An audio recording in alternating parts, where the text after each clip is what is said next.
시카고 윈TV 미주 한뉴스입니다. 한국 방역당국은 모든 해외 입국자가 한국 입국 후 24시간 이내에 코로나19 PCR 검사를 받도록 하는 의무를 포함한 방역정책의 추가 해제나 완화를 검토한다고 20일 밝혔습니다.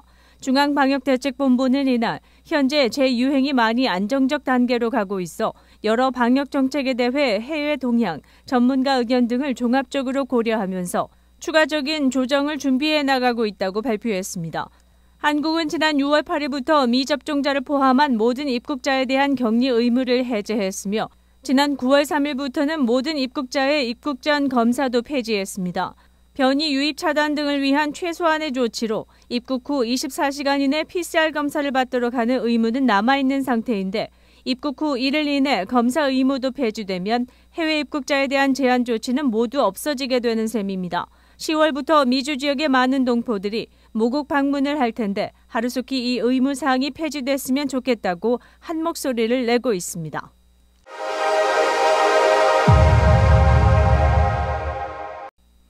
미국 중앙은행인 연방준비제도가 21일 오늘 기준금리를 또 0.75%포인트 올렸습니다. 이에 따라 미국 기준금리는 기존 2.25부터 2.5%에서 3부터 3.25% 수준으로 상승해 기준금리 상단이 중립금리 수준으로 여겨지던 2.5%를 벗어나게 됐습니다. 이로써 미국의 기준금리는 2008년 1월 이후 14년여 만에 가장 높은 수준이 됐습니다. 연준이 0.75%포인트 금리를 올리는 자이언트 스텝을 밟기는 이번이 연속 세 번째입니다. 이날 결정은 8월 소비자 물가 지수가 8.3%로 발표된 이후 예상됐던 바입니다.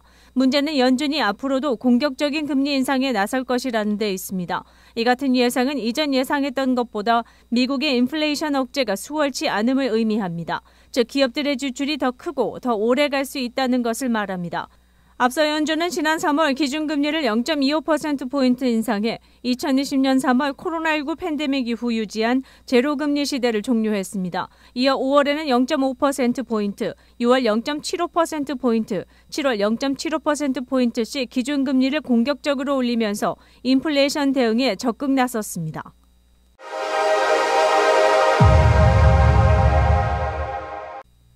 전 세계가 기후위기와 우크라이나 전쟁의 소용돌이에 휘말린 가운데 유엔 총회가 20일 뉴욕에서 시작됐습니다. 이번 총회의 최대 이슈는 무엇보다 우크라이나 전쟁이었습니다. 윤석열 대통령을 비롯한 각국 정상들은 연설을 통해 전쟁 중단을 촉구했고 안토니오 구테르스 유엔 사무총장은 에너지 가격 상승으로 천문학적 이익을 거둔 에너지 기업들의 횡재 세금을 물리자고 제안했습니다. 총리 취임 이후 첫 유엔 연설에 나선 올라프 숄츠 독일 총리는 제국주의의 규환은 글로벌 평화 질서 전체에 대한 재앙이라며 푸틴 야망에 대한 비난의 목청을 높였습니다.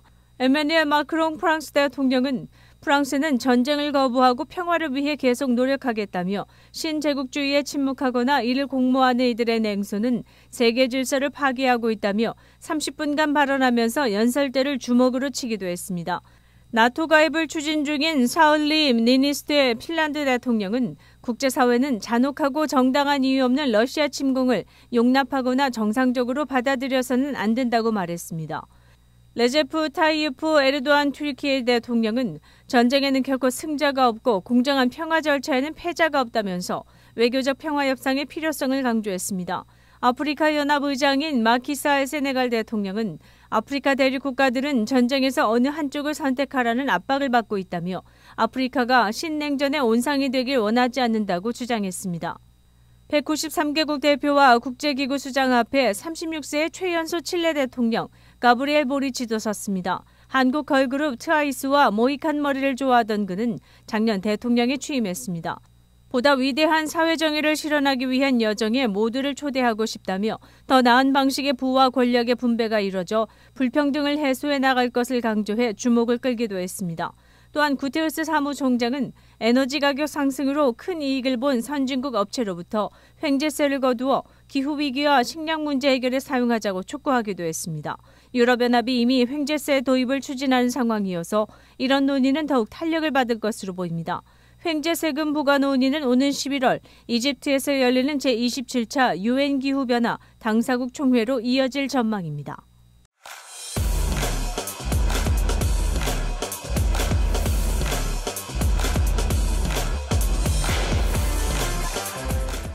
시사전망 이전봉입니다. 중남미 불법 이민자, 즉 서류 미비 이민자들이 국경을 넘어 텍사스에 몰려들자 이민자들 수용 대책과 물류 지원에 허덕이던 그레그 에벗 텍사스 주지사가 이민자 버스를 마련해 그들을 민주당 지역으로 이송하고 있어 이민자 논란을 부추기고 있다는 소식입니다. 이른바 민주당 소속 시장들이 있는 시카고, 워싱턴 DC, 뉴욕시가 해당되고 있습니다. 텍사스 주지사에 따르면 지난 4월 이후 워싱턴 DC에 7,000명 이상의 중남미 이민자들이 몰려들자 뮤리엘 바우저 시장이 인도주의적 위기가 심화되고 있다며 이에 대처하기 위해 주방위군 파견 등을 연방정부에 요청한 적이 있습니다. 8월 초 이후 뉴욕시에도 1,500여 명 이상이 몰려들었습니다. 지난달 31일에는 시카고 유니언 스테이션에 2대의 이민자 버스가 도착했습니다. 텍사스에서 이송한 100여 명의 이민자가 버스에 탑승해 있었는데 주로 베네수엘라 출신 불법 이민자들로 알려졌습니다. 프리츠커 일리노 주지사는 기자회견을 통해 500여 명의 이민자들을 받아들였다고 밝히면서 이들을 위한 물류 지원 등을 위해 주 방위군을 급파해 줄 것을 연방정부에 요구했다고 전했습니다. 또 시카고의 로리 라이프 시장도 주지사와 함께 이민자 버스로 인한 재난 사태를 선언하기에 이르렀습니다. 이 재난 선포를 통해 주정부를 비롯 각 시와 카운티 행정부는 이민자들을 위한 수송편, 긴급 거주시설, 식량, 건강검진, 의료 서비스 등을 제공하는 긴급 조치를 취하게 됩니다. 프리츠코와 라이프슨 갑자기 불법 이민자들을 이송한 에벗 텍사스 주지사에게 비난의 목청을 높이고 있습니다. 트럼프 지지자인 에벗은 텍사스가 이민자들이 몰려드는 바람에 고통을 받고 있으며 이 억울함을 호소하기 위해 이민자들의 성소로 잘 알려진 민주당이 지배하는 대도시에 이들 이민자들을 보내기 시작했다고 전했습니다. 국토안보부 측은 텍사스 주가 이민에 대한 연방정부의 수속 절차를 무시하고 아무 협력 시스템 가동 없이 이민자를 대도시로 수송하고 있다면서 이는 일방적인 행동으로 이민 정책 해결을 위한 연방 이민 정책 시스템을 무너뜨리고 있다고 에벗 주지사를 비난하고 나섰습니다. 인간적이라기보다는 정치적 목적을 가진 비정한 정략에만 몰두하는 텍사스 주지사라며 프리츠커는 지적하기도 했습니다. 시카고시와 공조해 이런 행동이 범죄적 문제점은 없는지까지 들여다보고 있는 중이라며 텍사스를 연방법원에 고소할 것을 고려 중이라고 전했습니다. 라이프 시장도 이민자들을 버스에 분산해 수송하는 것은 기습적으로 날조해낸 위기라고 지칭하며 그러나 시카고시는 우리 도움이 가장 절실한 사람들에게 등을 돌리지는 않을 것이라고 말했습니다. 그리고 향후 연방정부 지원책이 텍사스가 아니라 이민자들을 환영해준 우리와 같은 대도시로 가야 한다고 주장하기도 했습니다. 에벗 주지사는 서류 미비 이민자들을 보낼 버스 하차 장소를 선택할 때 이민자들을 환영한다는 시 조례가 있는지를 조사했다고 밝혔습니다. 그러나 에릭 아담스 뉴욕시장은 에벗 주지사가 하는 일을 생각하면 끔찍하다고 비난했고 뮤리엘 바우저 워싱턴 DC 시장도 이민자 버스는 정치적 동기가 부여된 고개라고 부르기도 했습니다. 정치적 정략에 따라 마음대로 이민자들을 실어 나르는 이런 행동은 휴머니즘에 기초한 발상이라기보다는 너희들도 당해봐라 라는 보복 심리가 깔려 있다는 분석이 설득력을 얻고 있습니다. 공화당이냐 민주당이냐 하는 것이 결국 흑 아니면 백을 선택하는 것이 되면서 서류 미비 이민자들의 운명이 진짝처럼 버스에 내동댕이 쳐지는 상황이 벌어지는 것을 보면서 일리노이 주민들은 아연실색하고 있습니다. 과연 시카고, 엘크로브 지역 등의 임시거처를 마련한 이들 이민자들의 운명은 향후 어찌 될 것인지 지켜봐야 될 것 같습니다. 시사전망 이전봉입니다.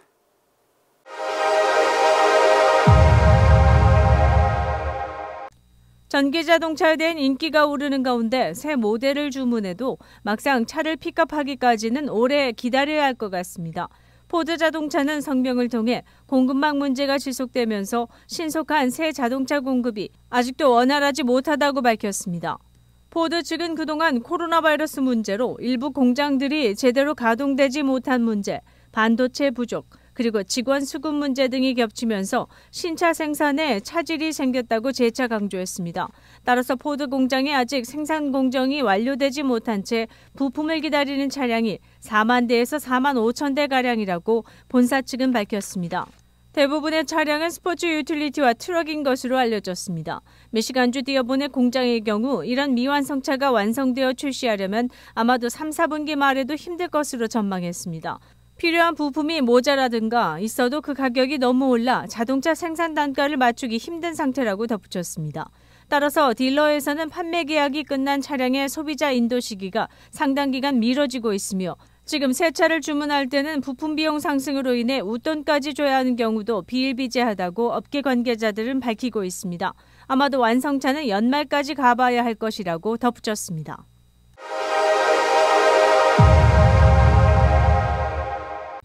11월 8일 주지사 중간선거가 현직 제이비 프리츠커와 공화당 주지사 후보인 데런 베일리 간의 대결로 압축된 가운데 4년 전보다는 치열해질 것으로 여론조사 결과 알려졌습니다. 4년 전 민주당 프리츠커 주지사가 당선될 당시 표차는 16%포인트 차이가 났습니다. 당시 프리츠커는 공화당 주지사였던 브루스 라우너와 경선을 벌여 55% 지지율을 얻어 39% 지지율을 얻은 라우너 주지사에게 압도적인 승리를 거둔 바 있습니다. 최근 실시된 여론조사에서 프리츠커 현 주지사가 44%, 데런 베일리 후보 37%, 스캇 슐터 후보는 8%로 나타났습니다. 공화당 후보와 현 주지사의 격차는 7% 정도로 나타났지만 4년 전 16% 수치보다는 상당히 근접한 격차로 간주되고 있습니다. 한편 설문조사를 통해 일리노이 주민으로서 가장 중요한 선거 이슈가 무엇이냐는 질문에 세금 문제라고 지적한 응답자는 25%에 달했습니다. 17%는 범죄, 폭력, 그리고 마약 문제를 짚은 것으로 나타났습니다. 베일리 후보는 2019년 이후 일리노이주 범죄 및 폭력이 증가 추세인 것은 현 주지사가 범죄 처벌에 대해 너무 미온적인 대처를 하고 있다고 수차례 지적한 바 있습니다. 프리츠커 주지사는 최근 일리노이주 경찰 인력을 수백 명 증원하는 법안이 통과돼 최종 재가를 했다며 맞대응하고 있습니다. 윈TV 채널 24.5와 MCTV 채널 24.6 방송은 안테나를 이용한 공중파 방송을 통해 시청할 수 있습니다. 연방주택국이 2020년 기준 시카고 지역의 홈리스는 5,390명으로 밝혔지만 시카고 홈리스 연합은 20일 시카고 홈리스는 65,611명이라고 발표했습니다. 이런 차이는 연방 에이전시가 사용하는 홈리스 정의 관련 문제이며 유동적인 홈리스를 파악하기가 수월하지 않기 때문이라고 홈리스 옹호그룹은 밝히고 나섰습니다. 홈리스를 개인으로 보기보다는 부수된 아이들을 포함한 가족 멤버도 포함할 경우 그 숫자는 늘어납니다. 연방주택국은 홈리스를 쉘터에 머무는 사람 혹은 거주지가 아닌 곳에서 잠을 자는 사람을 가리키며 보통 추운 1월을 기준으로 카운트하는 것으로 알려졌습니다.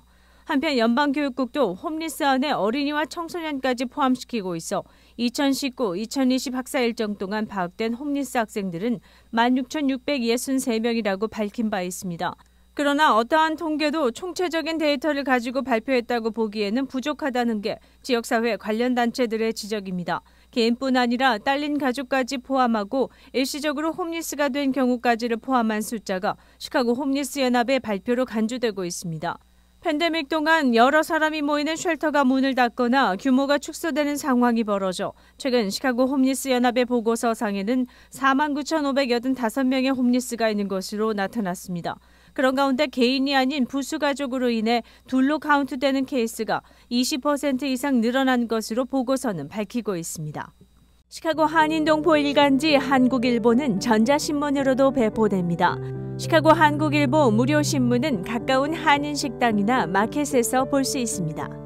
뉴스24에서는 여러분의 제보를 기다립니다. 제보 전화 847-290-8282번입니다.